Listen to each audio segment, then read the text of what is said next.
آج بہت بڑا فتنہ ہے ہمارے بہت سارے معاشروں کے اندر، فتنوں کے اندر ایک فتنہ یہ بھی ہے، کچھ لوگ یہ کہتے ہیں، کل بھی میں ایک جگہ درس کے لیے گیا تو کچھ ایک صاحب نے سوال کیا کہ جی آج بعض پڑھے لکھے لوگ لبرل قسم کے اور ماڈرن قسم کے اپنے آپ کو بڑا پڑھا لکھا سمجھنے والے لوگوں کی طرف سے یہ اشکال سامنے آتا ہے کہ جی قرآن پاک کو بغیر سمجھے پڑھنے کا کوئی فائدہ نہیں، سمجھ کر پڑھے تو فائدہ ہے، عمل کرے تو فائدہ ہے، صرف طوطے کی طرح رٹنے کا کوئی فائدہ نہیں ہے۔ میں نے ان سے بھی عرض کیا، آپ سے بھی عرض کرتا ہوں، یاد رکھیے قرآن پاک کے صرف الفاظ کی تلاوت کرنا، قرآن پاک کے صرف حروف کو پڑھنا، قرآن کے صرف الفاظ کی تلاوت کرنا، اللہ کی قسم یہ بہت بڑی عبادت ہے۔ یہ میں صرف اپنی طرف سے بات نہیں کر رہا،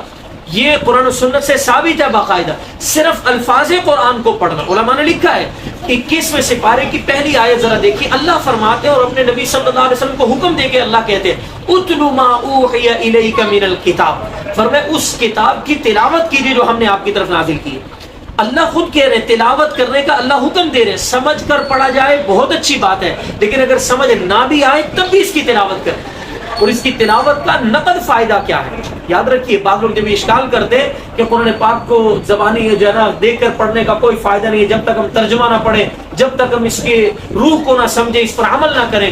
یقیناً قرآن پاک کو سمجھ کر پڑھنا، اس پر عمل کرنا نور علی نور ہے، بہت اچھی بات ہے، ضرور ہونا چاہیے۔ اصل کامیابی انسان کی تبھی ممکن ہے کہ جب انسان قرآن کو سمجھ کر پڑھے، اس پر عمل بھی کرے۔ لیکن اس ساری تفصیل کے ساتھ یہ سمجھنا کہ صرف الفاظ قرآن کو پڑھنے کا، تلاوت قرآن کرنے کا، یا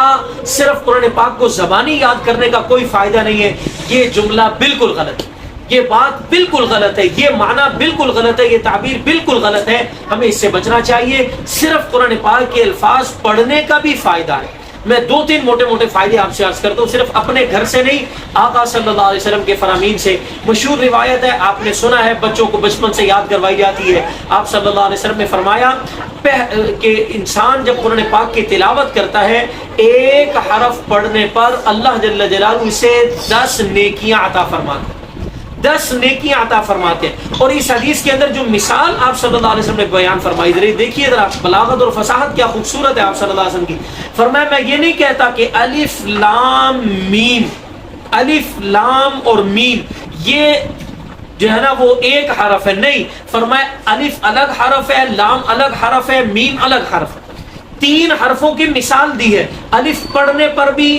10 نیکیاں ہیں، لام پڑھنے پر بھی 10 نیکیاں ہیں، اور میم پڑھنے پر بھی 10 نیکیاں ہیں۔ ہر حرف کی تلاوت پر آقا صلی اللہ علیہ وسلم نے بشارت سنائی کہ 10 نیکیاں ملیں گی۔ آپ صلی اللہ علیہ وسلم اس پر باقاعدہ بشارت سنا رہے ہیں، ہر حرف کے پڑھنے پر 10 نیکیاں ملتی ہیں۔ آپ علیہ